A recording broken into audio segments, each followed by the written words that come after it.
अस्सलाम वालेकुम।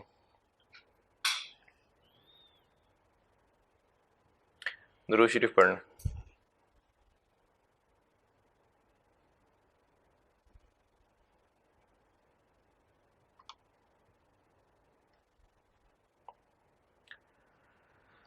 मैंने पिछली से पिछली क्लास में एक सवाल दिया था ऑटम 19 का, और पिछली क्लास में इसलिए डिस्कस नहीं किया था, वो बता दिया था कि चूंकि मैं सेम डे रिकॉर्डिंग करा रहा था और जो मेरे सामने बैठे हुए थे उन्होंने वो नहीं किया हुआ था होमवर्क।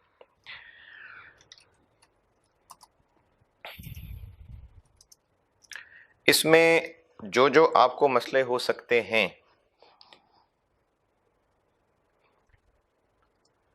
वो डिस्कस कर लेता हूं।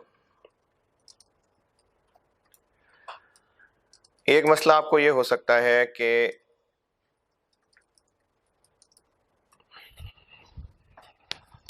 वेरिएबल कॉस्ट कैसे निकाली हुई है, क्योंकि हमने अगर वेरिएबल कॉस्ट ब्रेक इवन निकालनी है तो वेरिएबल कॉस्ट पता होगी तो कंट्रीब्यूशन निकलेगा, सॉरी, वेरिएबल कॉस्ट पता होगी तो फिक्स कॉस्ट निकलेगी, क्योंकि आपको टोटल कॉस्ट दी हुई है, फिक्स कॉस्ट के बारे में कोई इंफॉर्मेशन नहीं है। वेरिएबल कॉस्ट अगर हम निकाल लें, क्यों ये रास्ता नजर आ रहा है, इसलिए नजर आ रहा है क्योंकि आपको क्वेश्चन के अंदर कंट्रीब्यूशन की परसेंटेज दी हुई है। तो अगर हम कंट्रीब्यूशन की परसेंटेज 25% कंट्रीब्यूशन का मतलब है 75% वेरिएबल कॉस्ट, 20% कंट्रीब्यूशन का मतलब है 80% variable cost.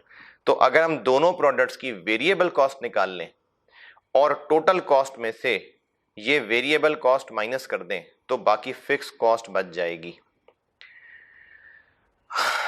Variable cost cost of sales में ही है सिर्फ या ऑपरेटिंग में भी है, पता नहीं। तो मैंने वर्किंग में, देखिए, मैंने दोनों को शामिल कर लिया। ये जो वर्किंग 1 की हुई है मैंने, इसमें मैंने टोटल कॉस्ट में दोनों को शामिल कर लिया।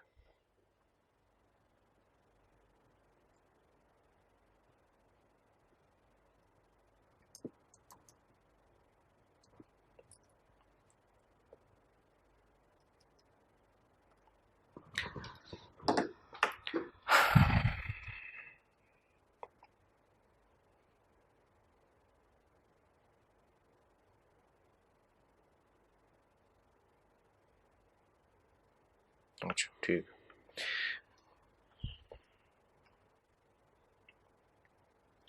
मैंने वर्किंग 1 में देखें टोटल कॉस्ट ली हुई है 360 और 90 दोनों ली हुई है, क्योंकि पता नहीं इसमें से किसमें वेरिएबल है किसमें फिक्स्ड है, तो इसलिए दोनों कंबाइन कर ली।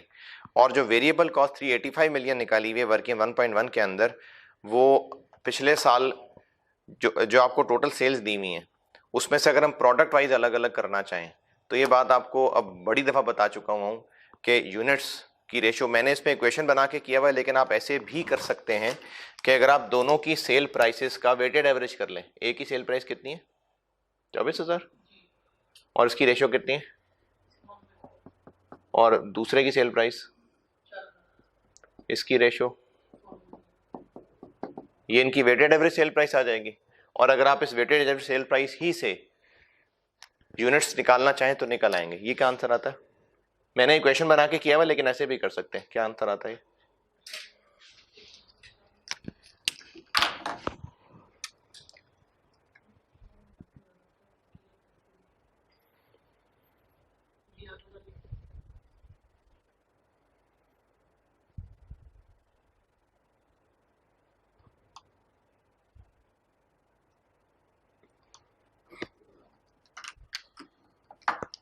इसका आंसर कितना आता है?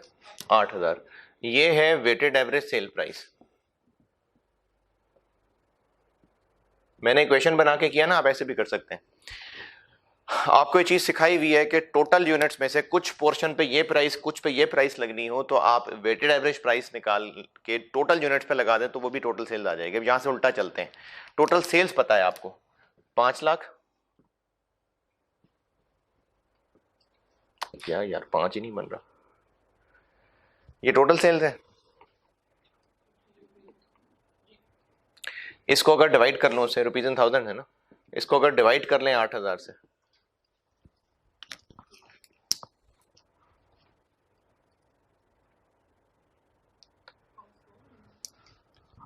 जी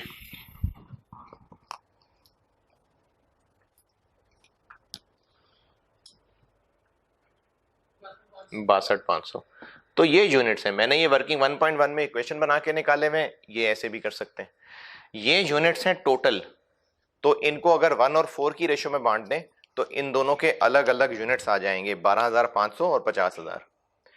अब अगर इस 12,500 और 50,000 की सेल प्राइस भी पता है, हमें कंट्रीब्यूशन यानी वेरिएबल कॉस्ट भी पता है, तो इससे इनकी टोटल वेरिएबल कॉस्ट निकल आएगी जो नीचे मैंने निकाली भी हुई है।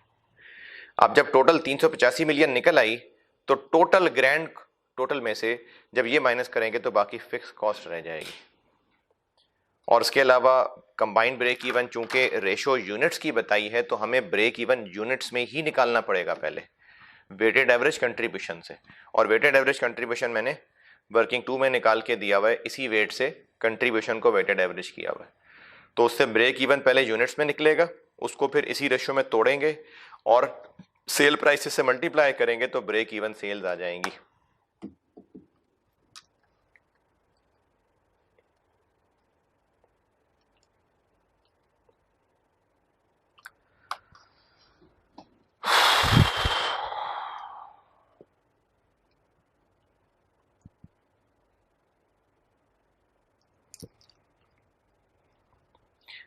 अब हर एक की चूंकि product wise break even sale पता चल गई हैं, हर एक की बजटेड सेल्स भी हैं, तो उससे फिर हम हर एक का अलग अलग मार्जिन ऑफ सेफ्टी निकाल सकते हैं। ये निकाल लिया, ये पार्ट ए था।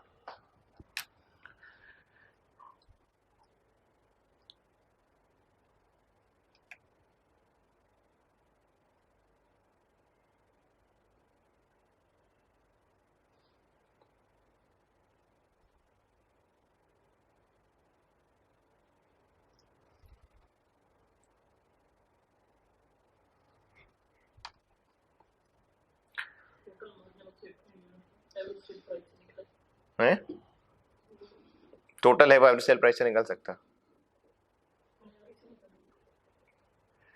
पार्ट बी, इसकी इक्वेशन बना देता हूं आपको। इक्वेशन मैंने खैर बनाई हुई है लेकिन पूरी इक्वेशन एक शक्ल में बना देता हूं।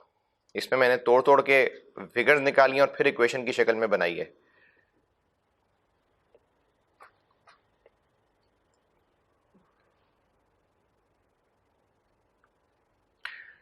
बल्कि इतना क्लियरली बनाया तो हुआ है।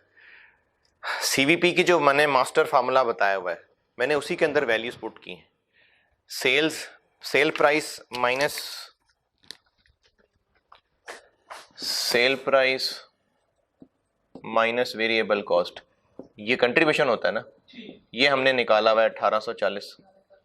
यूनिट्स पता नहीं कितने हैं x, minus total fix cost कितनी है 65 मिलियन। जो पीबीटी है ना टारगेट, उसने पीबीटी की अमाउंट नहीं बताई, उसने कह दिया कि हम इतना प्रॉफिट कमाना चाहते हैं कि वो सेल्स का 10% हो। तो टोटल सेल्स कैसे निकलेंगी, अभी यहां भी की है ना बात, 8,000 एवरेज सेल प्राइस निकल आई। इसको अगर मैं इन टोटल ग्रैंड यूनिट से मल्टीप्लाई कर लूं तो ठीक है ना, तो वो आती है 8,000 एक्स टोटल सेल्स हो गई, इसका 10%। ये टारगेट पैट है और डिवाइडेड बाय 0.65, ये इक्वेशन। यहां से एक्स फाइंड करना है और जब एक्स फाइंड कर लेंगे तो आगे फिर उसको तोड़ लेंगे तो यूनिट्स आ जाएंगे।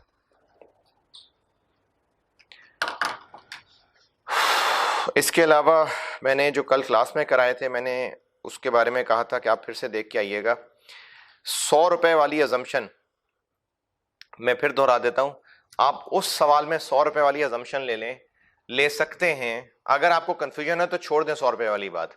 मैं आज एक और सवाल कराने लगा हूं, उसका पे अल्टरनेटिव सोल्यूशन आपको 100 रुपए अजम्पशन के साथ दे दूंगा, देखिएगा आपको और क्लैरिटी होती है या स्टिल कंफ्यूजन रहती है।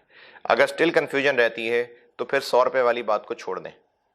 वैसे बता देता हूं, 100 रुपए वाली बात यह है कि जिस सवाल में यूनिट्स भी नहीं पता, सेल प्राइस भी नहीं पता, बजटिंग में भी लग सकती है बात, सीवीपी में भी लग सकती है, यूनिट्स भी नहीं पता और प्राइस भी नहीं पता एक बात, और सारी वेरिएबल कॉस्ट, सारी की सारी वेरिएबल कॉस्ट सेल्स की परसेंटेज के साथ लिंक्ड है, सारी की सारी वेरिएबल कॉस्ट सेल की परसेंटेज के साथ लिंक्ड है, तो फिर आप ये 100 रुपए अजम्पशन वाले तरीके से चल सकते हैं। जो अभी क्लास में सवाल कराने लगा हूं ये भी मैं तो बगैर 100 रुपये अजम्पशन से करा रहा हूँ, लेकिन एक अल्टरनेटिव सोल्यूशन में 100 रुपये अजम्पशन वाली भी दे दूंगा। उसका सोल्यूशन देखने के बाद भी अगर आपको मजीद क्लियरिटी होती है तो ठीक है, आप 100 रुपये वाली अजम्पशन इस्तेमाल कर लें। अगर नहीं होती तो फिर आप 100 रुपये वाली अजम्पशन को भूल जाएं। तो अभी आप ऐसा करें, पॉज करके एक क्वेश्चन पढ़ लें जो पैक की बुक में है, प्रैक्टिस क्वेश्चन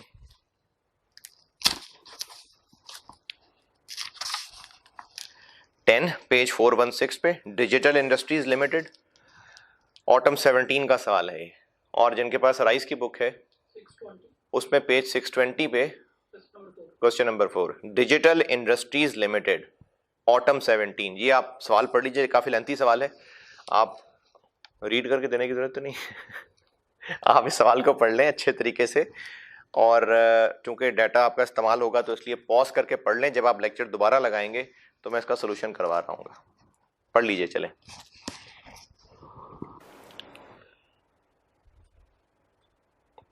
जी पढ़ लिया सवाल?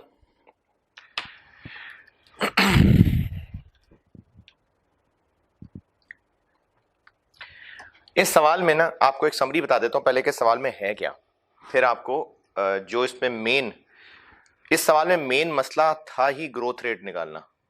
ये सवाल का सबसे बड़ा मसला था। सवाल की समरी बता देता हूं। सवाल में यह है कि हमारा एक प्लांट जिसकी कैपेसिटी एक लिमिटेड कैपेसिटी थी, और चूंकि पुराना भी हो चुका हुआ था तो अब वो उतना ज़्यादा अच्छा प्रोड्यूस कर नहीं रहा चीज़ें। हमने सोचा है कि हम एक नया प्लांट लाएं और पुराने को बेचें, बल्कि बाकायदा एक्सचेंज ऑफ एसेट्स करें। Exchange of assets I-16 intro FAR 1, जिसमें एक पार्टी ही से नया खरीद रहे होते हैं और उसको पुराना बेच रहे होते हैं। ये इसमें टेक्निकल बात है, इस पे और कैलकुलेशन कराते हुए भी दोबारा बात करूंगा। तो हम एक पुराना प्लांट जो ऑलरेडी काफी पुराना हो चुका हुआ है, इसमें इतनी गुंजाइश नहीं है कि इसको और हम बढ़ा सकें, लेकिन मार्केट में डिमांड काफी ज्यादा है, तो उसको हम रिप्लेस करना चाह रहे हैं, एक्सचेंज करना चाह रहे हैं एक नए प्लांट के साथ, और उससे हमारी प्रोडक्शन की कैपेसिटी बढ़ जाएगी, हम ज्यादा चीजें बना पाएंगे।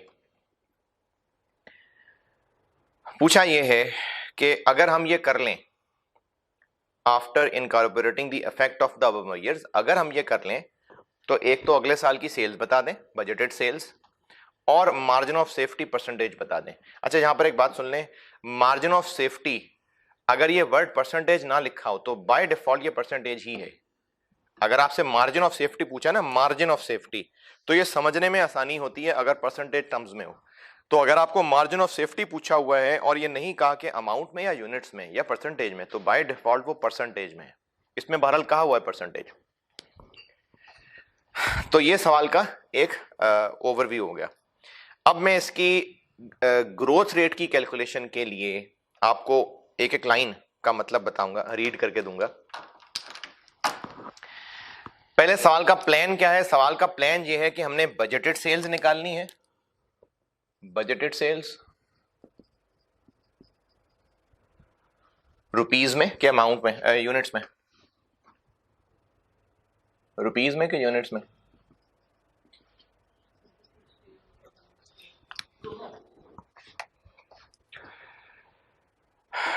जब बात होती है ना sales for the next year, sales for the next year, तो सेल से बाय डिफॉल्ट क्या मुराद है?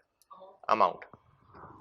तो सेल से बाय डिफॉल्ट अमाउंट मुराद है, और मार्जिन ऑफ सेफ्टी से बाय डिफॉल्ट परसेंटेज मुराद है।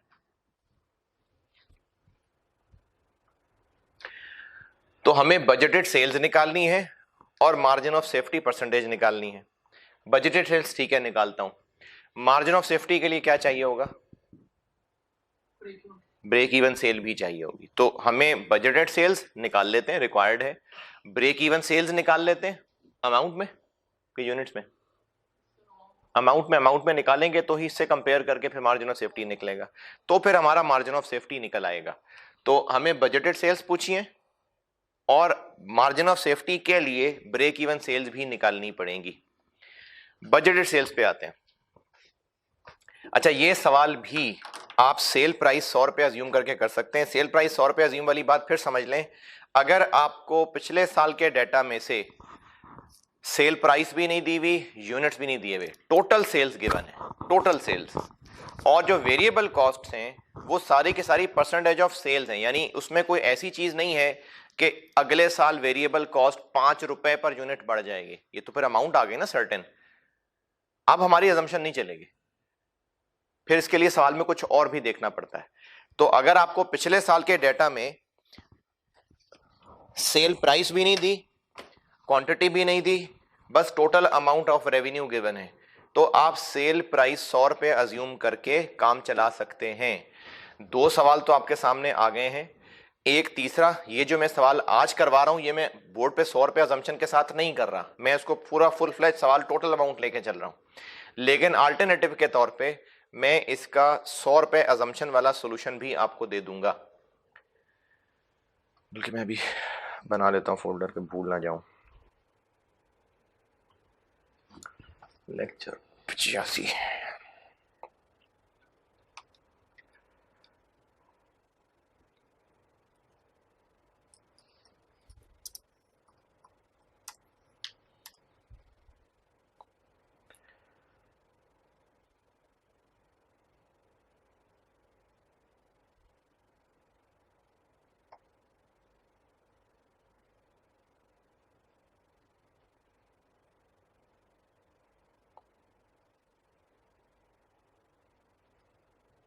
ये मैं इसका अल्टरनेटिव, कंपनी का नाम क्या है?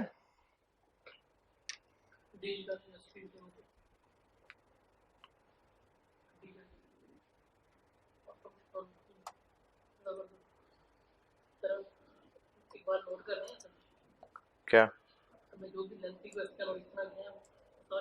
जी जी, मैंने आपको कहा था एक दफा शायद, ये डिजिटल क्या है? Industries limited alternative solution.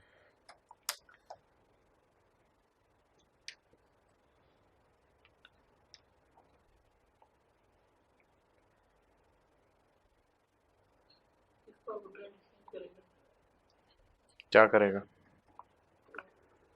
ये? खामोशी किसी के एहतराम में नहीं है, मैं बस वो ना मैं बाद में भूल ना जाऊं, इसलिए मैं अभी ही फोल्डर बना के इसमें प्लेस कर रहा हूं, अल्टरनेटिव सॉल्यूशन।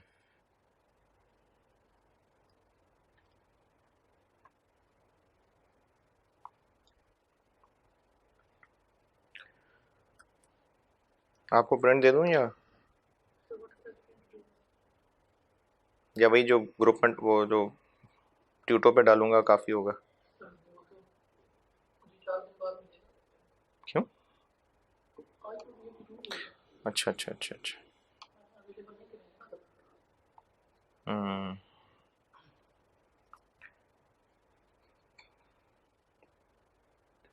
अच्छा चलो, मैं भी व्हाट्सएप भी कर देता हूँ। अच्छा ये मैं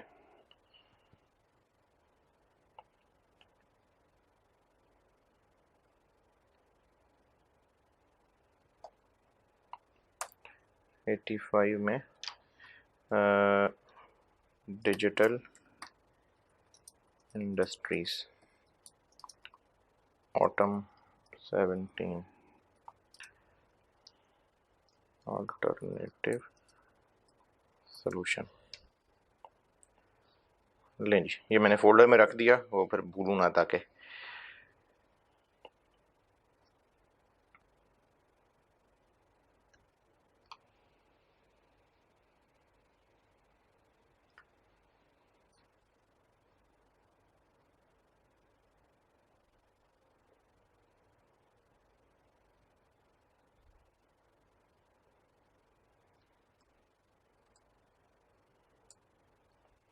चलो आपको व्हाट्सएप भी कर दी जी। Sorry for the inconvenience. Budgeted sales हमने निकालनी है और इसमें हमने मार्जिन ऑफ सेफ्टी निकालना है। बजटेड सेल्स पे आते हैं। डेटा आपको किस तरह का दिया हुआ? आपको डेटा दिया हुआ है, उसमें पिछले साल की इंफॉर्मेशन है और वो भी सिर्फ सेल्स के हवाले से कि सेल्स की फिगर दी हुई है, और उसके अलावा आपको पहले पैराग्राफ के अंदर और परसेंटेजेस की कहानियां सुनाई हैं। अगर बाकी कहानियों को फिलहाल छोड़ दें कि कितने परसेंट कैपेसिटी का हम अटेन कर पाए, सिर्फ पहले पैराग्राफ की बात कर रहा हूं मैं, सिर्फ पहला पैराग्राफ। पिछले साल की सेल्स दी हुई है, ब्रेक इवन सेल्स के साथ इनका ताल्लुक बताया हुआ है, कंट्रीब्यूशन मार्जिन बताया हुआ है और वेरिएबल कॉस्ट का ब्रेकअप बताया हुआ है। सिर्फ पहले पैराग्राफ को अगर देखें तो पिछले साल की वेरिएबल कॉस्ट निकाल सकते हैं, फिक्स कॉस्ट भी निकाल सकते होंगे फिर कि नहीं निकाल सकते? ब्रेक इवन सेल्स के ऊपर कंट्रीब्यूशन लगाएं तो फिक्स कॉस्ट, यानी पिछले साल की आप समझ लें पूरी प्रॉपर इनकम स्टेटमेंट गिवन है। इस साल में क्या क्या चेंजेस आनी है, सेल्स में ये चेंज आएगी, वेरिएबल कॉस्ट में ये चेंज आएगी, फिक्स कॉस्ट में ये चेंज आएगी, सारा कुछ बताया हुआ है ना। तो प्रॉपर बजटिंग जैसा सवाल हो गया। तो बजट वाले सवाल के अंदर हम बजटेड सेल्स कैसे निकालते थे, last year sales into price change और वॉल्यूम चेंज। तो मैं ऐसे ही निकालने लगा हूं, पिछले साल की sales into price change into volume change. सवाल की कहानी फिर सुने। पिछले साल के डाटा बताया है, पहले पैराग्राफ में सेल्स भी बताई हैं, उनका ब्रेक इवन सेल से ताल्लुक भी बताया है जिससे आप ब्रेक इवन सेल निकाल सकते हैं, कंट्रीब्यूशन भी गिवन है, वेरिएबल कॉस्ट का ब्रेकअप भी गिवन है। अगर आप ब्रेक इवन सेल्स निकाल लें और उसके ऊपर कंट्रीब्यूशन मार्जिन लगा दें तो क्या आ जाएगी, फिक्स कॉस्ट। यानी पहले पैराग्राफ से पिछले साल की प्रॉपर इनकम स्टेटमेंट बन सकती है। अगले साल की आपको एक तो बजटेड सेल्स मांगी है, तो देखें बजटिंग वाला सवाल हो गया, और चूंकि ब्रेक इवन सेल निकालनी है और वो भी अमाउंट में, तो हम अगले साल की सीएस रेशो निकालेंगे। सीएस रेशो क्योंकि अमाउंट में चाहिए ना ब्रेक इवन, सीएस रेशो निकालेंगे। सीएस रेशो कैसे निकालेंगे, अगले साल की सेल्स पता होंगी, वेरिएबल कॉस्ट पता होंगी तो सीएस रेशो निकल आएगी, फिक्स कॉस्ट निकालेंगे, उससे ब्रेक इवन सेल निकलेगी। यानी ब्रेक इवन का सवाल बाद में, पहले तो ये प्रॉपर बजटिंग का सवाल हो गया। सवाल का आइडिया हो गया हम क्या करने लगे। क्वांटिटी चेंज आना है अगले साल कि नहीं आना? बिल्कुल आना है। नया प्लान खरीदेंगे, ठीक ठाक आना है। तो क्वांटिटी चेंज है सारा परसेंटेजेस के अंदर, इसका मतलब हमें ग्रोथ रेट निकालना पड़ेगा, पर चूंकि है ही सारा परसेंटेजेस के अंदर, ग्रोथ रेट निकाल के देता हूं। ये ग्रोथ रेट वाली कहानी काफी टेक्निकल सी है। आप एक काम ये करें कि चाहे 2 4 5 मिनट ले लें, पॉइंट नंबर 1 को अच्छी तरह से पढ़ें। पॉइंट नंबर 1, पॉइंट नंबर 1 से ऊपर वाला पहला पैराग्राफ भी पढ़ना है, बल्कि चाहे आप पहले दूसरे पैराग्राफ का लास्ट सेंटेंस पढ़ लें काफी है, और पॉइंट 1 पढ़ें और ये बताएं कि पिछले साल जितनी भी सेल्स थी अगले साल कितने परसेंट ग्रो करेंगी। ग्रोथ रेट निकाल के दें, जरा ट्राई जरूर करें। मुश्किल लिखा हुआ है लेकिन कोशिश करें। मैं तो बता ही दूंगा लेकिन आप पहले कोशिश करें।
हाँ जी, कुछ शक्ल निकली कि नहीं?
1.4% बस।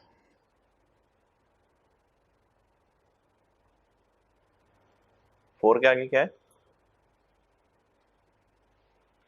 1.4 के आगे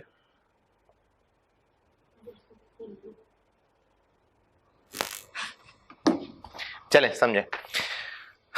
परसेंटेजेस में ना आपको ये बात, परसेंटेजेस तो बहुत कॉस्ट में इस्तेमाल होती हैं कि 100 क्या है, ये बड़ा जरूरी है जानना आपके लिए कि किसका परसेंटेज। ये जो लिखा हुआ है ना कि पुराने प्लांट को हम 70% यूज कर पा रहे थे, ये 1% है 70%। और पॉइंट नंबर 1 के पहले पैराग्राफ की आखिरी लाइन में लिखा हुआ है कि कैपेसिटी 85% होगी। तो 70% पहले थी, अब 85% होगी। जिस फिगर का पहले 70% था उसी फिगर का 85% है ये।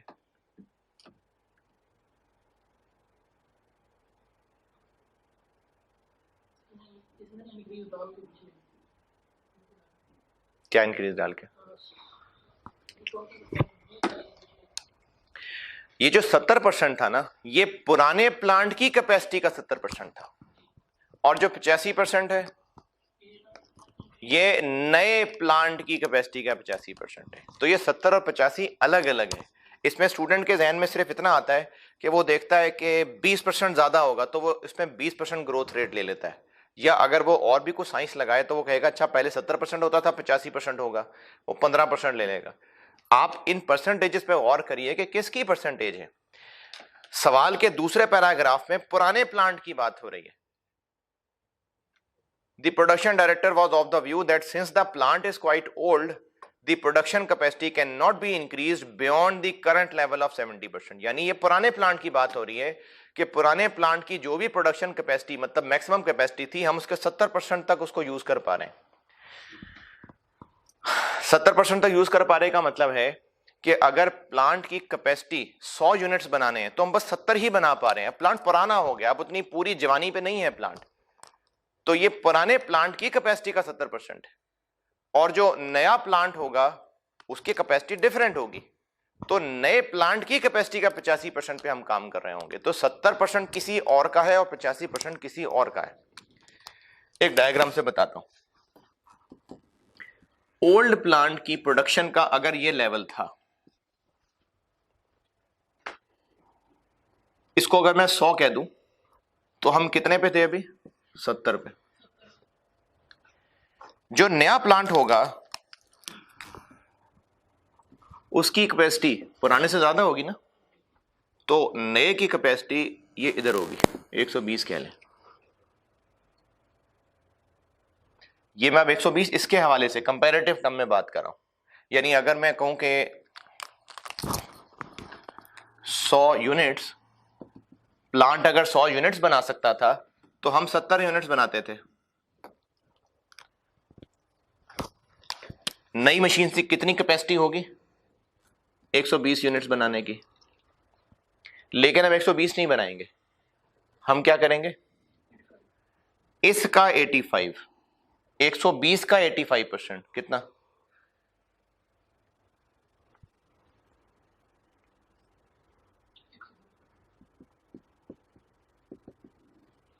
तो हम अगर पिछले साल 70 यूनिट्स बनाते थे तो अगले साल हम 102 यूनिट्स बनाएंगे।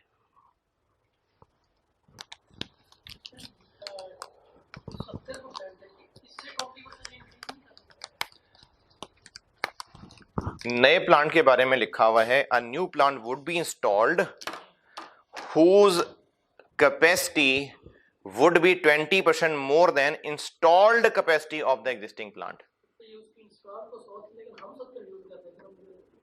पुराने प्लांट की इंस्टॉल्ड कैपेसिटी का मतलब है कि जितनी प्रोडक्शन के करने के काबिल इसको इंस्टॉल किया गया था। जैसे ये कमरा है, इस कमरे की इंस्टॉल्ड कैपेसिटी है कि इसमें 150 बच्चा बैठ सकता है। इस कमरे की इंस्टॉल्ड कैपेसिटी है कि इसमें 150 बच्चा बैठ सकता है, ये इसकी कैपेसिटी है। लेकिन अगर हम इस वजह से कि इस कमरे के अंदर जो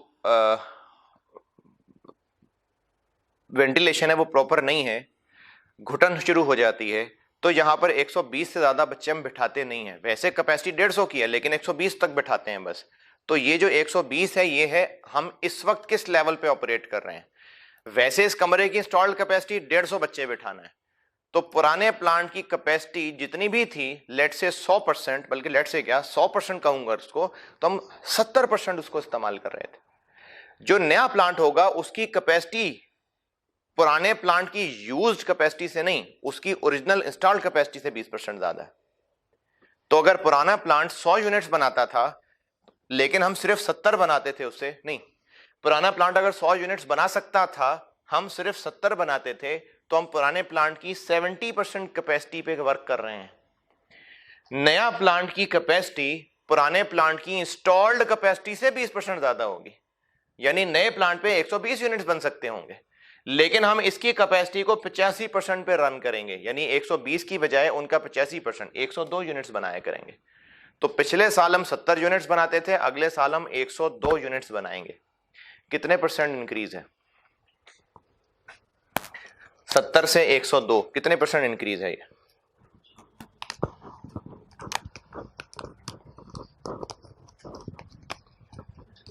फोर्टी 45%। ये है ग्रोथ रेट, 45.71%।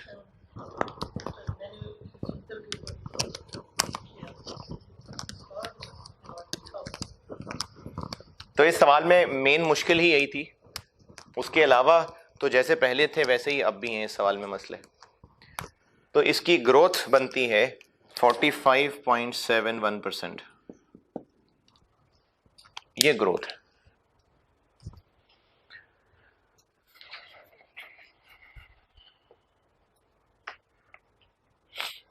और आप वर्किंग ऐसी कर सकते हैं, कोई मसला नहीं है, यानी एग्जाम के लिए ठीक है वर्किंग, कोई परेशानी वाली बात नहीं है इसमें। आप बिल्कुल इस तरह से लाइनें बना के कह सकते हैं कि ये यहां से यहां तक जाने में जो ग्रोथ रेट है वो 45.171% है, बिल्कुल ओके है ये वर्किंग वन, कोई मसला नहीं।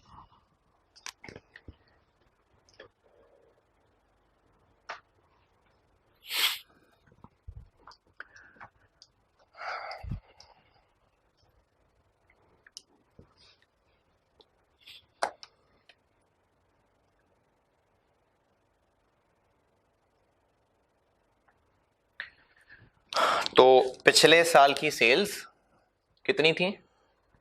89 पॉइंट, पिछले साल की सेल इनटू ग्रोथ रेट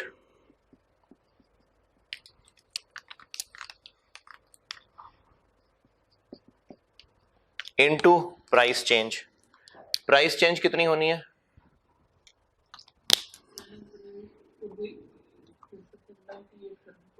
हम सेल प्राइस को 2% कम कर लेंगे, पॉइंट नंबर 2 में लिखा हुआ 0.98।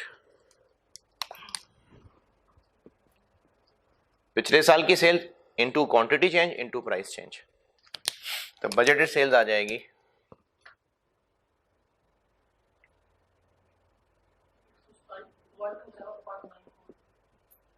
5 नहीं है,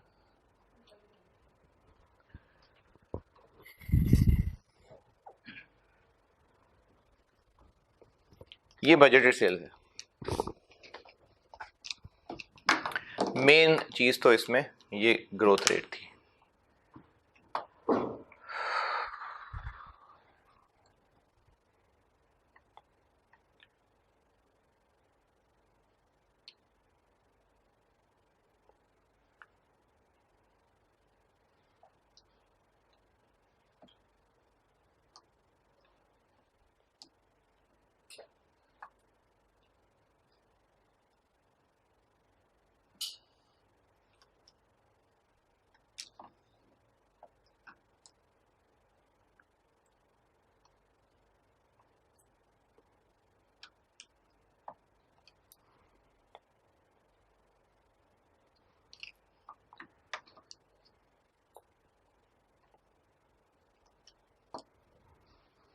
बजटेड सेल्स ओके।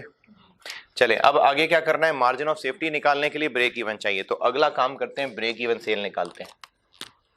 ये आगे एक रिक्वायरमेंट, अब मार्जिन ऑफ सेफ्टी इसी यहीं पर ही ब्रेक इवन सेल इसमें से लेस करूंगा तो मार्जिन ऑफ सेफ्टी आ जाएगा। तो ब्रेक इवन सेल ढूंढते हैं। अब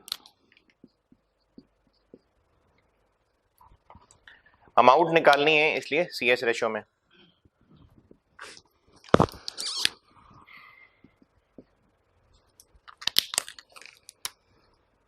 ब्रेक इवन सेल होगी total fix cost divided by CS ratio.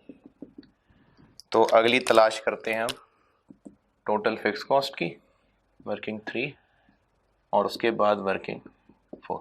ये अब अगली तलाश है। सवाल में तरतीब से चला रहा हूं। अब इनको ढूंढते हैं कि करके टोटल फिक्स कॉस्ट पे आते हैं।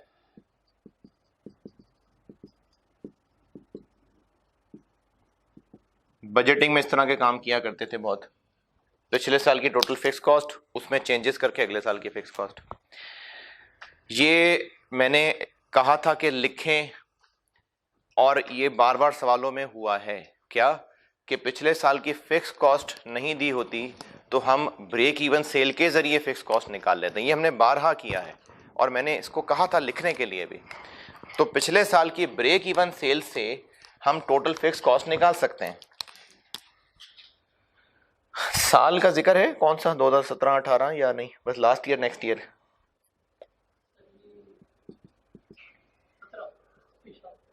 17 लिखा हुआ। 2017 की फिक्स कॉस्ट कितनी थी?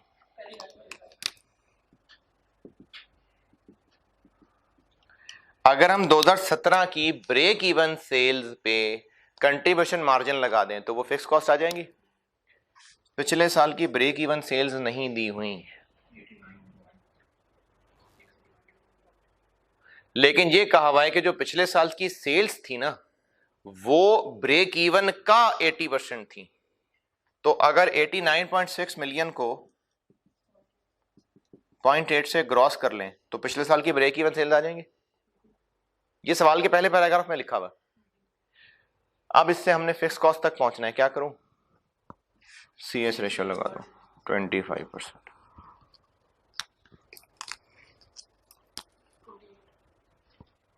28। ये पिछले साल की फिक्स कॉस्ट है। अगले साल इन्फ्लेट होंगी,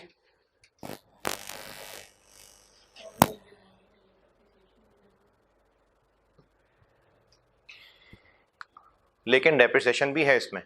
तो ऐसा करते हैं पिछले साल वाली डेप्शन निकाल लेते हैं ताकि अदर देन डेप्शन फिक्स कॉस्ट आए जिसको रिलेट कर लें। डेप्रिसिएशन कितनी थी 2017 में? उतनी थी जितने पुराने प्लांट की डेप्शन होती है। पुराने प्लांट की डेप्शन कैसे निकालें? पुराने प्लांट की कॉस्ट दी हुई है या बुक वैल्यू दी हुई है? कॉस्ट दी हुई है। 30 मिलियन इसकी कॉस्ट थी, पॉइंट नंबर 1। 30 मिलियन इसकी कॉस्ट थी और 10 साल इसकी यूजफुल लाइफ हमने सोची थी। तो डेप्रिसिएशन कितनी हो गई? 3। तो पुराने प्लांट की डेप्रिसिएशन ऑफ ओल्ड प्लांट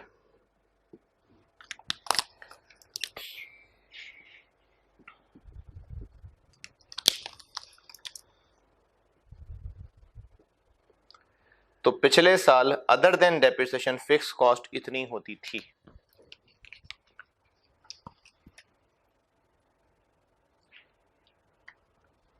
नहीं यार, ये गलती हो गई कुछ।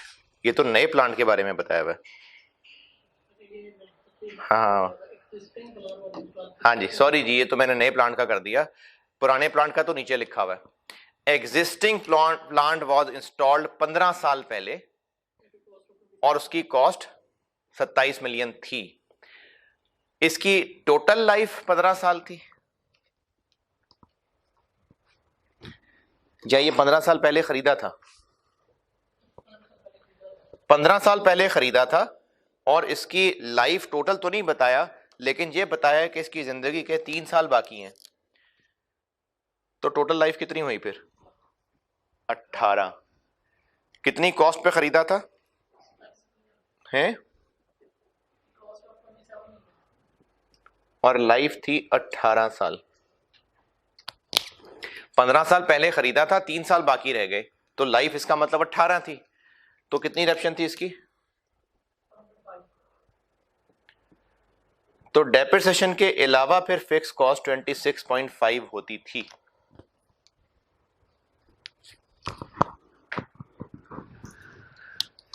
इसी को आगे बढ़ा लेते हैं। अगर 2017 में ये था तो फिर 2018 में क्या होगा? फिक्स कॉस्ट एक्सक्लूडिंग डेप्रिसिएशन महंगी हो जाएगी। कितनी महंगी हो जाएगी?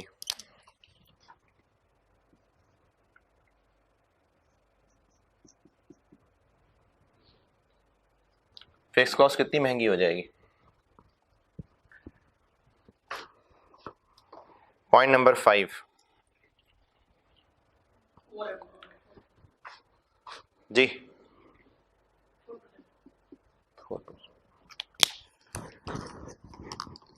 कितनी हो जाएगी?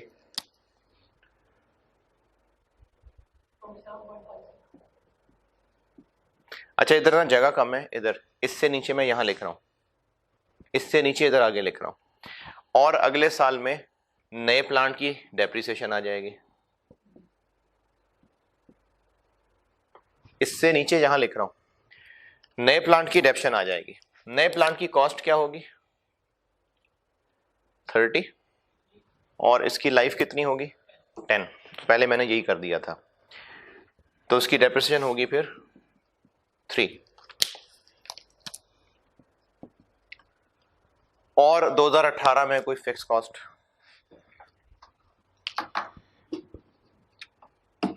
कल जो क्लास में सवाल किया था ना, उससे भी यहां पर एक हिंट मिल रहा है। कल क्लास में आखिरी सवाल किया था, उसमें एक फिक्स कॉस्ट ली थी, इंटरेस्ट ऑन लोन। तो यहां पर भी हमें एक लोन लेना पड़ेगा। पॉइंट नंबर 1 की तीसरी line, the funds for the new plant would be arranged through a long term bank loan. हमें एक लोन लेना पड़ेगा 10% इंटरेस्ट पे। तो ये जो इंटरेस्ट पड़ेगा ये फिक्स कॉस्ट ही है ना, कि वेरिएबल है? फिक्स कॉस्ट है। तो इंटरेस्ट ऑन लोन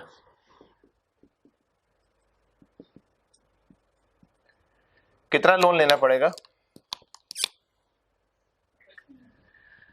अगर लिखा होता ना कि 30 मिलियन का लोन लेना पड़ेगा तो बस ठीक है, कह दिया 30% का लोन लेना पड़ेगा। लेकिन यहां लिखा हुआ है कि दी फंड्स फॉर न्यू प्लांट, हमें न्यू प्लांट के लिए जो पैसे चाहिए। अच्छा, न्यू प्लांट के लिए पैसे कितने चाहिए? न्यू प्लांट के लिए पैसे चाहिए के बारे में पॉइंट 1 के तीसरे पैराग्राफ में लिखा हुआ है, it has a remaining life of 3 years and would be traded in for 2 million. Traded in for 2 million यानी ट्रेड इन अलाउंस। तो ये एक्सचेंज ट्रांजेक्शन के अंदर ही होता है ना। तो हम नए प्लांट से इसको एक्सचेंज करेंगे जिसमें पुराना वाला 2 मिलियन का बिक जाएगा। तो अगर पुराना 2 मिलियन का बिक जाएगा तो नए प्लांट के लिए फिर हम 30 मिलियन तो नहीं ना देंगे, 28 देंगे। तो जब पैसे देने ही 28 मिलियन है तो फिर लोन भी हम 28 मिलियन का ले रहे होंगे। 30 - 2, 10%।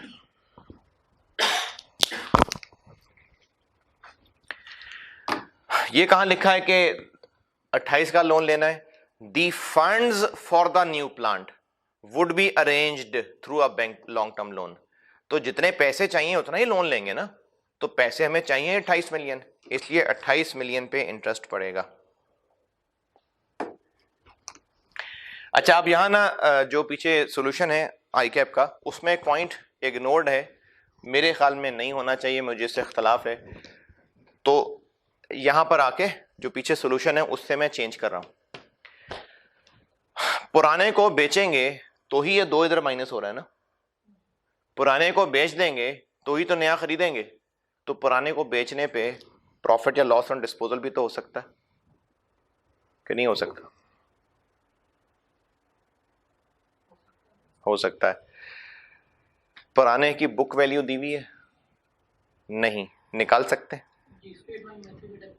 लाइफ बताई है, कॉस्ट बताई है, कितने साल गुजर गए ये भी बताया है, और पुराना बिक कितने का रहा ये भी बता दिया। कितने का बिक रहा है? 2 मिलियन का। ट्रेड एंड अलाउंस वही होता है ना जो पुराना जिस टाइम पे बिक रहा है। तो यहां से इस पुराने पे प्रॉफिट या लॉस ऑन डिस्पोजल निकल आएगा, और लॉस ही है तो वो भी एक फिक्स कॉस्ट।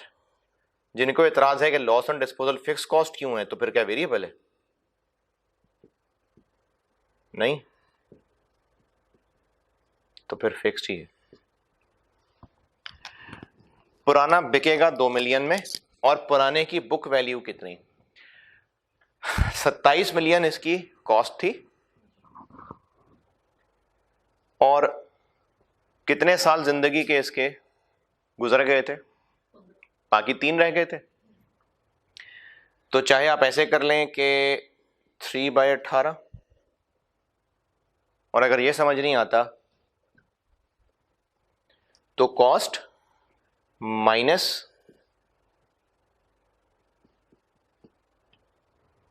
एक्यूमुलेटेड ऑप्शन, ये इस पुराने की बुक वैल्यू थी और बिक रहा है ये 2 मिलियन का, तो लॉस ऑन डिस्पोजल हो रहा है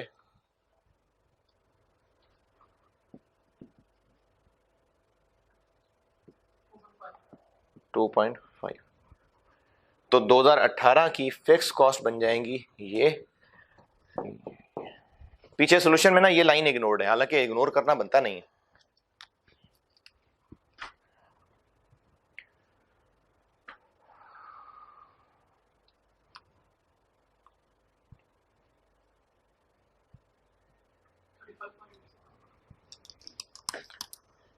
$35 ये आ गई fixed cost 35.86 million.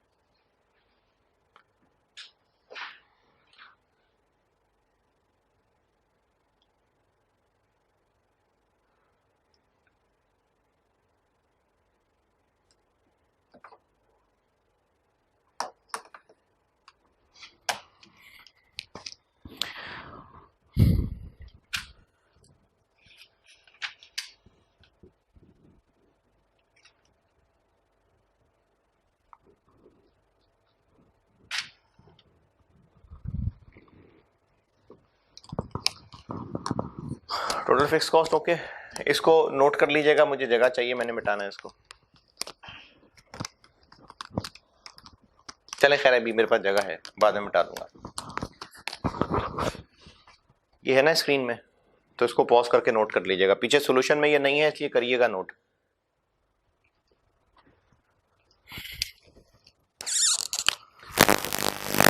Working for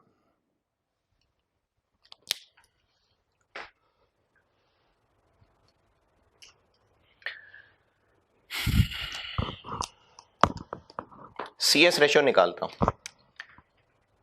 2018 की CS रेशियो निकालने के लिए 2018 की सेल्स तो निकालनी है हमने, वेरिएबल कॉस्ट पता चल जाए तो कंट्रीब्यूशन आ जाएगा, और कंट्रीब्यूशन आ जाएगा तो CS रेशियो आ जाएगी। तो 2018 की वेरिएबल कॉस्ट निकालते हैं। बजटिंग वाली मेहनत, सारी सारी बजटिंग वाली मेहनत।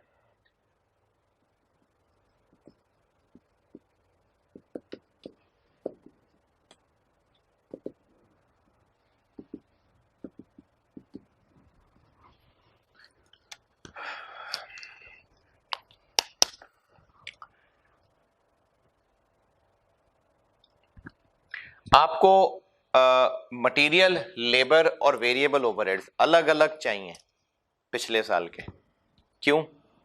क्योंकि उनकी चेंजेस अलग अलग है। मटेरियल की अलग चेंज है, लेबर की अलग चेंज है, वेरिएबल ओवरहेड्स की अलग चेंज है। तो आपको पिछले साल के मटेरियल, लेबर और ओवरहेड्स अलग अलग चाहिए। मटेरियल, लेबर और वेरिएबल ओवरहेड्स, बल्कि शायद वेरिएबल सेलिंग कॉस्ट भी थी इस सवाल में कि नहीं है? नहीं। लास्ट ईयर की मटेरियल, लेबर और वेरिएबल ओवरहेड की फिगर निकालने लगा हूं। वर्किंग 4.1, पिछले साल की टोटल वेरिएबल कॉस्ट कितनी थी, कैसे निकालूं? 25% कंट्रीब्यूशन है तो 75% ले लें सेल्स का। तो पिछले साल की जो सेल्स थी यानी 89.6 मिलियन, इसका 75% ले लें, 65.18।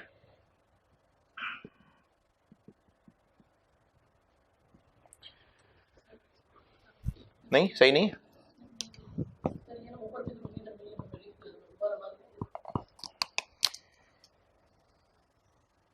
ये मैं मिटा दूंगा ना बाद में, मुझे जगह चाहिए इधर। हाँ कोई मसला नहीं, अगर एक पेज के टॉप पे भी लिख दिया तो काफी है, उस पूरे पेज पे चला लेंगे उसी को। पिछले साल की वेरिएबल कॉस्ट टोटल इतनी थी, इसमें से मटेरियल, लेबर और वेरिएबल ओवरहेड्स कितने थे?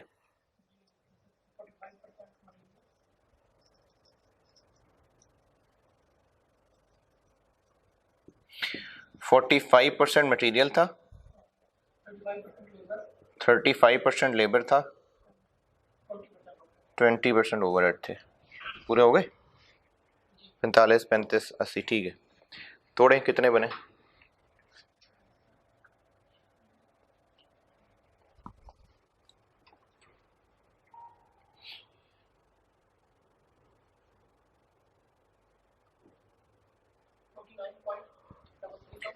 $29.33,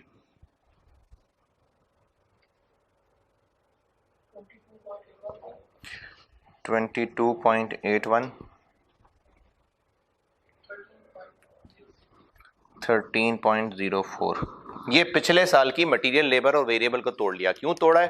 क्योंकि 2018 में इनकी चेंजेस अलग अलग बताई हुई हैं। 29.33, 22.81, 13.04। बजटिंग वाली मेहनत। एक तो ये सारे वेरिएबल हैं, तो इन सब पे क्वांटिटी चेंज भी लगेगी। क्या थी क्वांटिटी चेंज? 1 पॉइंट,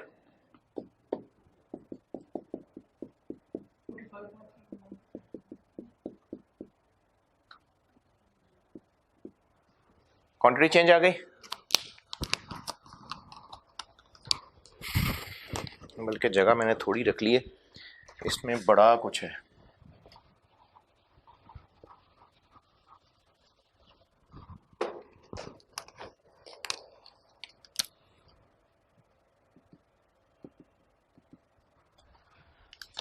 पिछले साल की material, labour, overheads into quantity change. अब इन सब में मजीद क्या क्या चेंजेस हैं, पहले आसान वाला काम करते हैं। वेरिएबल ओवरहेड्स में क्या चेंज है? उधर ही रहना समीर। वेरिएबल ओवरहेड में क्या चेंज है?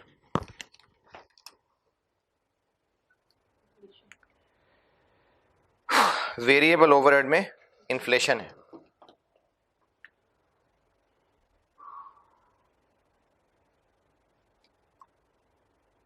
कितनी इन्फ्लेशन है? 4%। तो ये हो गया इनटू 1.04। तो वेरिएबल ओवरहेड्स कितने आ गए?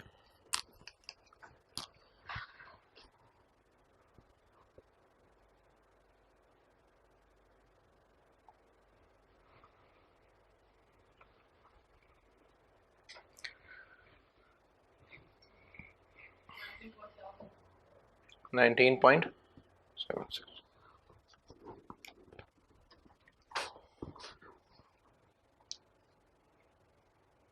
नहीं यार कुछ गड़बड़ है,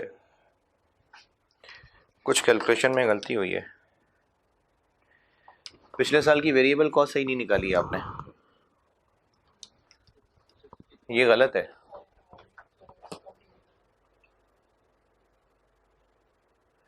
89.6 मिलियन का 75% कितना आता है?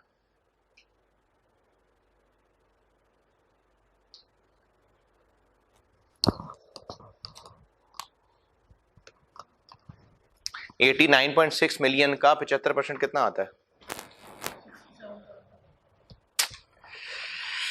67.2। यार ये गलत हो गई है, 67.2 है ये। 89.65 मिलियन का 75% 67.2 मिलियन है। अब ये आगे सारी चेंजेस।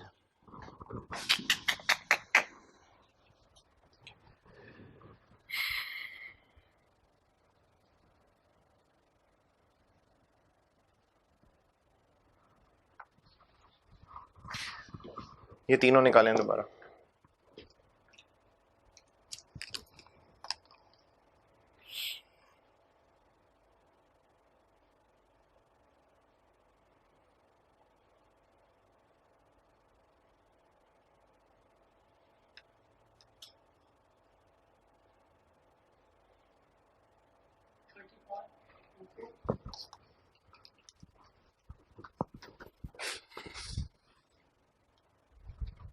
$30.24 लेबर,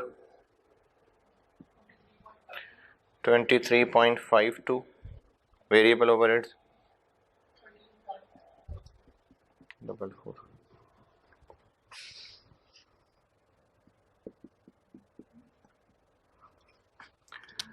अब 13.44 को 1.4571 करें और 1.04 करें।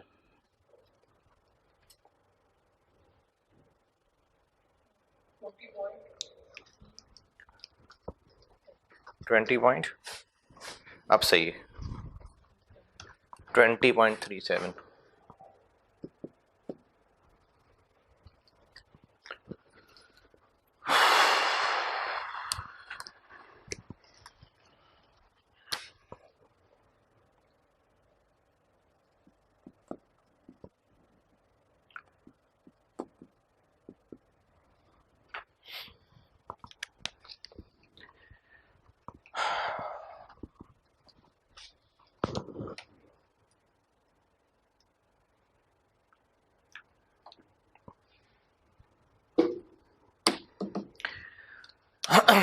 अच्छा, अब ये वही पॉइंट आ रहा है जो मैं अब नहीं बताता होता, मटेरियल का लॉस। हाँ, मटेरियल का लॉस 49 किलो 5% लॉस होता था, वो 2% पे आ गया, तो इन 2.95 डिवाइडेड बाई 0.98।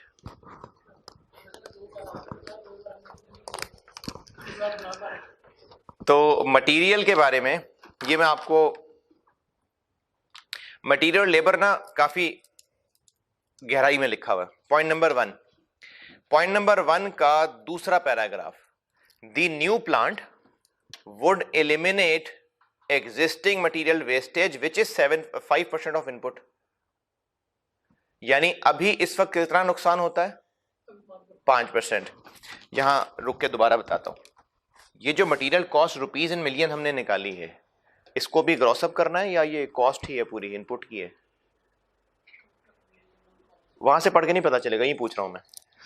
ये कॉस्ट में से मैंने मटेरियल कॉस्ट मिलियन रुपीज निकाली है कॉस्ट, इसको भी लॉस से ग्रॉसअप करना है या ये इनपुट ही की कॉस्ट है? ये मटेरियल कंज्यूम्ड की ही कॉस्ट है या इसको भी ग्रॉस करना है? कंज्यूम कॉस्ट तो होती ही कंजम्पशन की है, तो इसको भी ग्रॉसअप नहीं करना। तो ये वही वाली बात आ गई कि ये मटेरियल इनपुट है। पहले 5% लॉस होता था, अब इतना हुआ करेगा, तो इनटू 0.95 डिवाइडेड बाय जितना अब हुआ करेगा। वापस सवाल पे, खमीर इधर। The new plant would eliminate, बल्कि आपको एलिमिनेट मुश्किल हो जाएगी, पहले मैं आपको यह बताता हूं, सवाल में नहीं लिखा, मैं कह रहा हूं न्यू प्लांट वुड रिड्यूस, मैं कह रहा हूं खुद से, would reduce existing material wastage of 5% to 2%। क्या करते? यानी नए प्लांट से वेस्टेज जो पहले 5% होती थी अब 2% हुआ करेगी, क्या करते? इनटू 0.95 डिवाइडेड बाय ये करते ना। अच्छा, अगर कहा होता कि 5% जो पहले होती थी अब उससे बढ़ के 7% हो जाएगी, पहले 5 होती थी अब 7% हो जाएगी, ठीक है, पहले 5% होती थी अब नहीं होगी, वही ना करें, जब होगी नहीं तो फिर ग्रॉसअप क्यों करें। अब आपने सवाल पे, the new plant would eliminate, यानी वेस्टेज होनी ही नहीं, अब वुड एलिमिनेट वेस्टेज, यानी अब वेस्टेज ही नहीं होगी, तो फिर डिवाइडेड बाय कुछ करना नहीं, इन 2.95।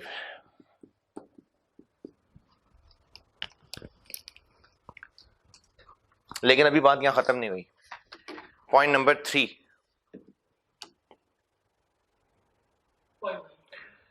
मटेरियल खरीदेंगे तो सस्ता मिलेगा, 10% सस्ता, क्या करूं,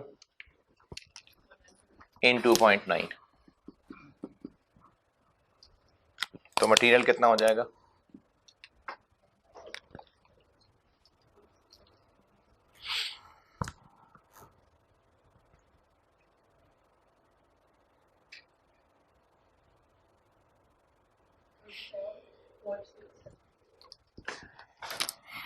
$37.6।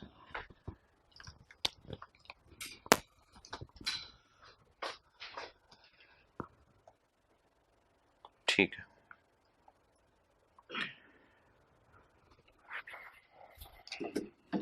लेबर का तो मजेदार पॉइंट है। वापस पॉइंट नंबर 1 पे, the new plant would eliminate material wastage वाली बात हो गई, and reduce labour hours bye 8%, यानी पहले जितनी प्रोडक्शन होती थी लेबर आवर कम हो जाएंगे, क्या करूं, इन 2.92।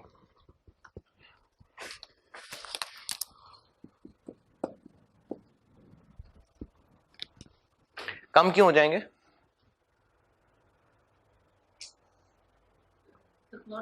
प्लांट अच्छा है, ज्यादा ऑटोमेटिक काम करता होगा, तो लेबर का काम कम हो जाएगा।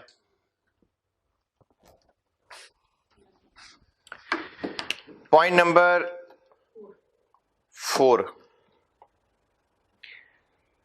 डायरेक्ट वेजेस बढ़ेंगी 8%, अभी कहते कम हो जाएंगे, अब कह रहे बढ़ेंगी, पहले से 8% कम करा दिया, अब 8% बढ़ा दिया है, तो नेट 0 हो जाएगा। लेबर आर कम हो जाएंगे लेकिन महंगाई तो होगी ना इस दफा, तो 8% कमी आनी है और 8% बढ़ना है, तो नेट 0 हो जाएगा। नेट 0 हो जाएगा है नहीं, कमी 0.92 होना अलग चीज है और इनटू 1.08 होना अलग चीज है। कैसे अलग चीज है,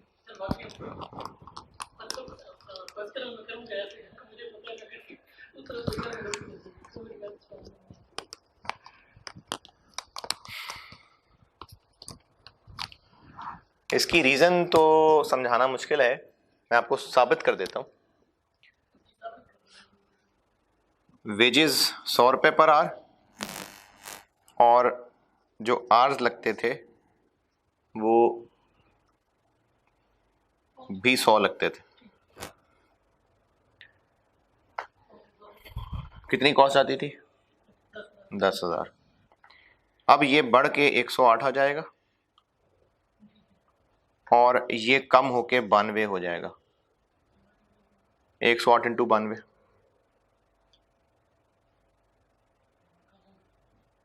क्या अब भी 10,000 आ रहा है, नहीं आ रहा ना, ऑफसेट नहीं हुआ ना,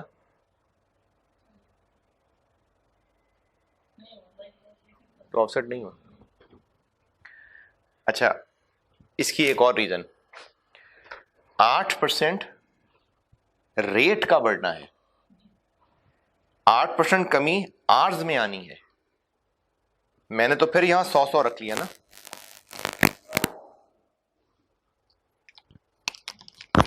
40 घंटों का 8% कम हो जाएगा, 100 रुपए का 8% बढ़ जाएगा। तो इसका 8% और इसका 8% बराबर थोड़ी है। टाइम में कमी आना 8% और वेजेस 8% महंगी होना, ये दो अलग अलग चीजें हैं। वो 8% वेज रेट का है, ये 8% कमी आर्स में हो रही है, तो ये दोनों एक दूसरे को ऑफसेट नहीं कर रहे। तो ये अलग और ये अलग।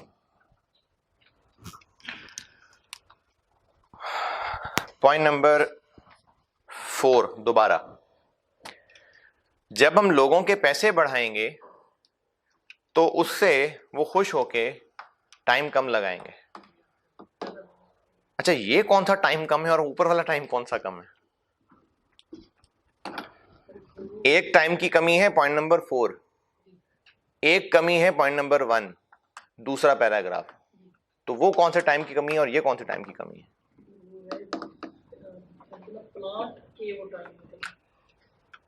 प्लांट की वजह से कमी आ रही है। तो 8% कमी भी होगी और ये 10% कमी भी होगी।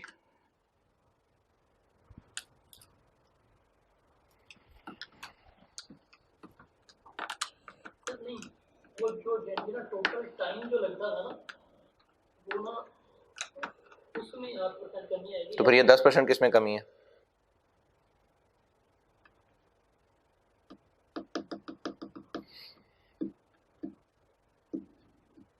ये तो ना इनके लेबर के काम करने में कमी आएगी, तो वो भी टाइम में ही कमी है ना।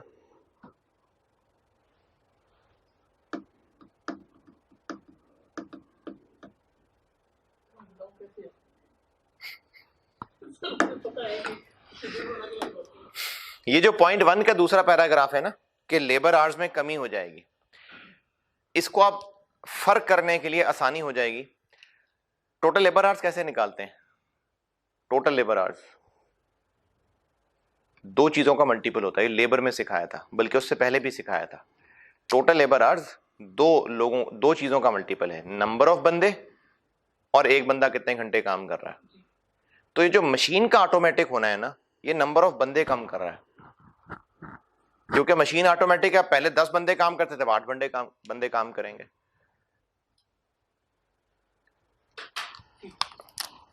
पहले 60 लोग काम करते थे और हर बंदा 100 घंटे काम कर रहा होता था। 60 लोग काम कर रहे होते थे और हर बंदा 100 घंटे काम कर रहा होता था। इतने लोग और हर बंदा इतने घंटे। जब हम लोगों का वेज रेट बढ़ाएंगे तो वो लोग जो एक बंदा काम कर रहा होता था वो अब जल्दी काम कर देगा, यानी इसमें कमी आ रही है। और जो पहले पॉइंट का दूसरा पैराग्राफ है, मशीन बेहतर होने से अब लोग कम हो जाएंगे, वो इसमें कमी आ रही है।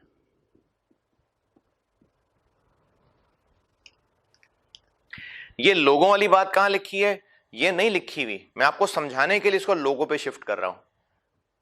वरना इसको ऐसे भी कह सकते हैं कि एक तो लोग अगर उतने ही जज्बे से काम करते, लेकिन चूंकि मशीन ऑटोमेटिक है तो अब उनका काम कम हुआ करेगा, एक ये कमी है। यानी सेम जज्बे से काम करेंगे लेकिन मशीन नई है, ऑटोमेटिक है, तो लोगों का काम कम हो जाएगा, एक ये कमी है। फिर इस पे मजीद एक और कमी है, लोगों को खुश करके वो ज्यादा जल्दी काम कर लेंगे। तो लोगों को मोटिवेट करके भी टाइम कम हो रहा है और मशीन ऑटोमेटिक होने की वजह से मजीद टाइम कम हो रहा है, यानी दोनों कमियां हैं टाइम की।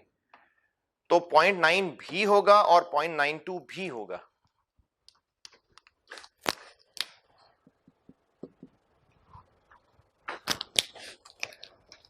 ये नई मशीन के ऑटोमेटिक होने की वजह से कमी और ये लोगों के मोटिवेट होने की वजह से वो जल्दी काम कर लेंगे। तो हैं तो दोनों ही इंप्रूवमेंट ना, इसलिए दोनों आएंगी। लेबर कितना आ जाएगा?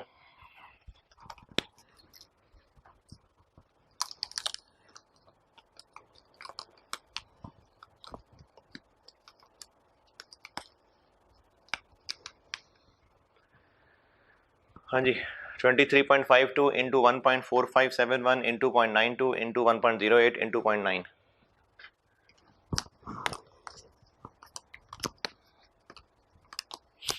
क्या हो गया तेरे में? तो खुद कर लूं मैं।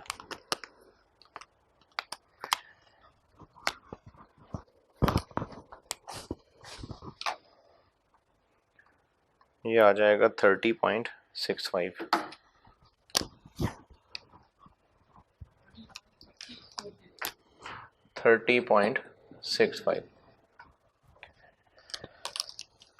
ये कितनी हो गई?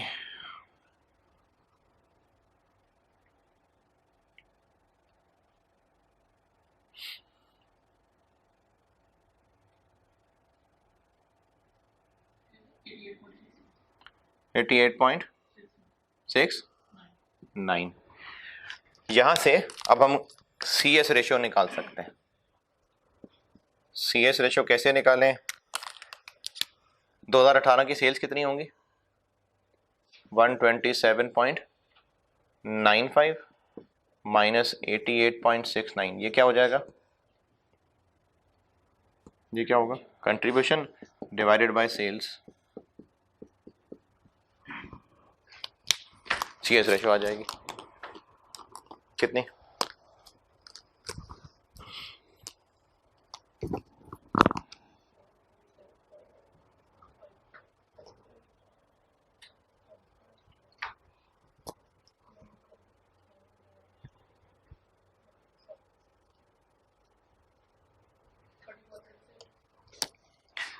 %30.68।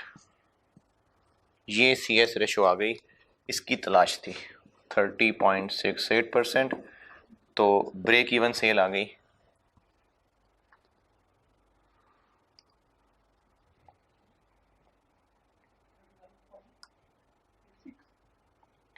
35.86 डिवाइडेड बाय 30.68%।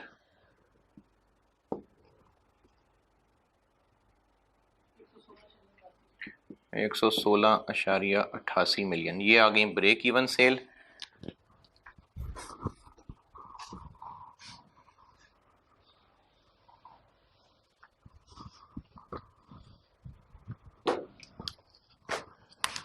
$116.88 और यहां से निकलेगा मार्जिन ऑफ सेफ्टी परसेंटेज।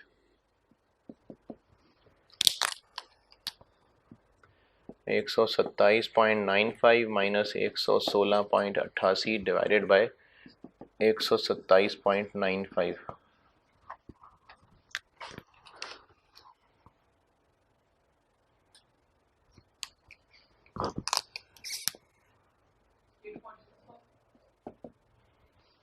ये था सवाल बस।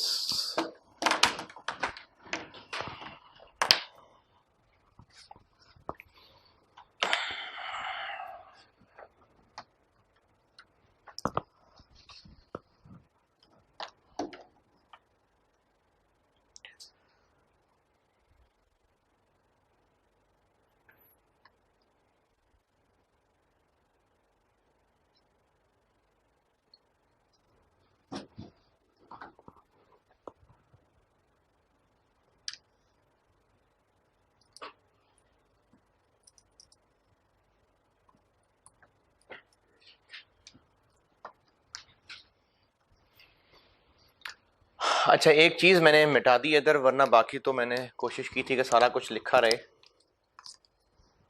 वो आपने पहले बहरहाल पॉज करके लिख लिया होगा। मैंने फिक्स कॉस्ट की एक लाइन मिटाई है।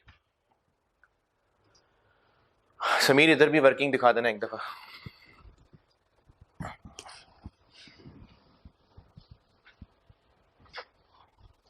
ये वर्किंग 4 है।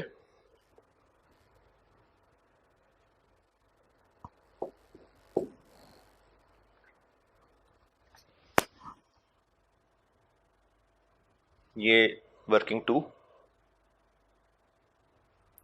और ये वर्किंग 3। मैंने एक लाइन मिटा दी है, बाकी सारी लिखी हुई है।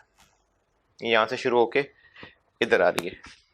यहां पर एक लाइन मैंने और लिखी हुई थी, नई मशीन की डेप्रिसिएशन, वो थी 3। उसके अलावा ये है सारी, और ये मेन सोल्यूशन।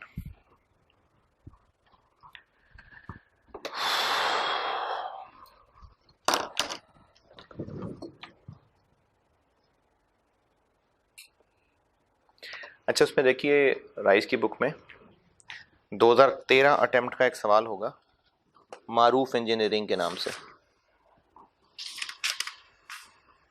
ऑटम 2013। है।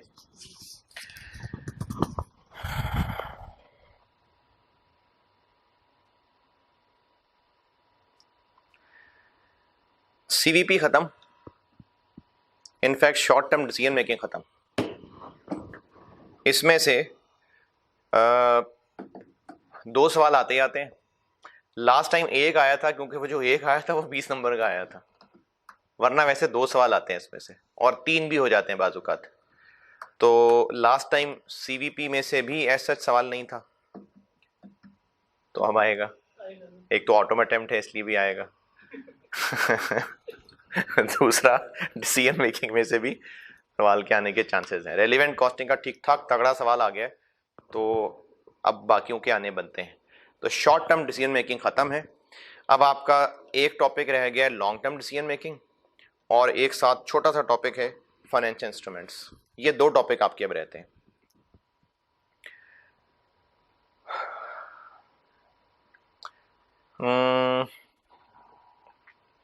एक सवाल आपको उसका मैं शॉर्ट टर्म डिसीजन मेकिंग का और दे रहा हूं।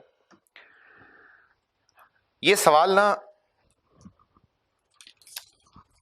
अच्छा ड्राफ्टेड सवाल नहीं है, बहुत अजीब सा सवाल है, और इसका जो पीछे सोल्यूशन है वो भी टेक्निकली गलत है।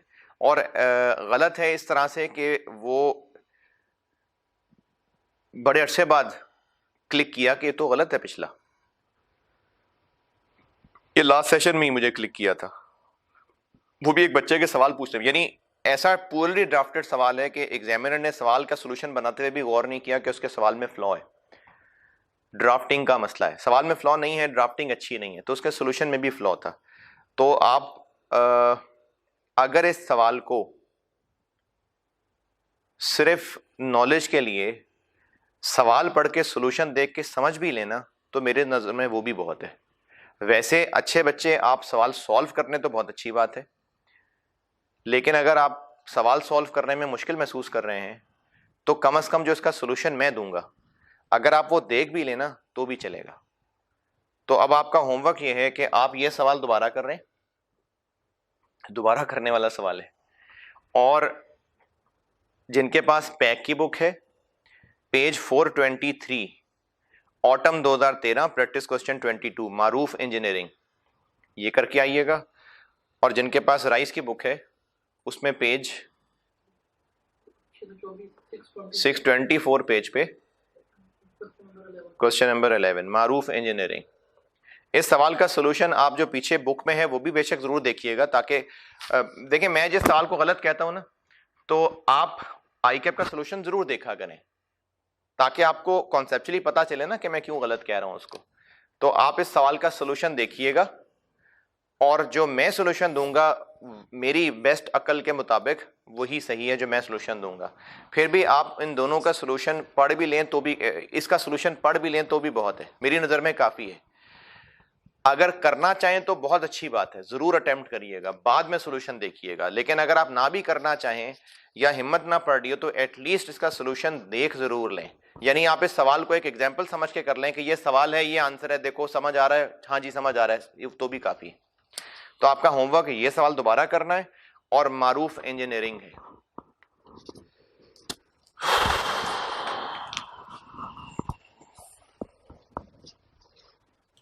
कल का कुछ याद है मैंने कौन सी बात की थी?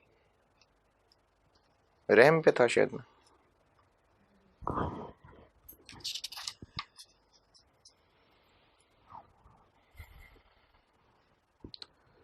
वो था कि बच्चों को बोसा देने वाला, ये बात है ना। तिरमिज़ी में रिवायत है, सैयदना अबू हुरैरा रज़ियल्लाहु ताला अन्हु से रिवायत है कि मैंने हज़रत मोहम्मद सल्लल्लाहु अलैहि वसल्लम से सुना कि रहमत सिर्फ बदबख्त आदमी के दिल से निकाली जाती है। यानी जिसके दिल में रहम नहीं है वो बड़ा बदबख्त इंसान है, अल्लाह ने निकाल ली है, सजा के तौर पे उसके दिल से रहमत निकाल ली है। तो रहमत सिर्फ बदबख्त आदमी के दिल से निकाली जाती है। अगली क्लास में मुलाकात होगी इंशाअल्लाह अगले टॉपिक के साथ।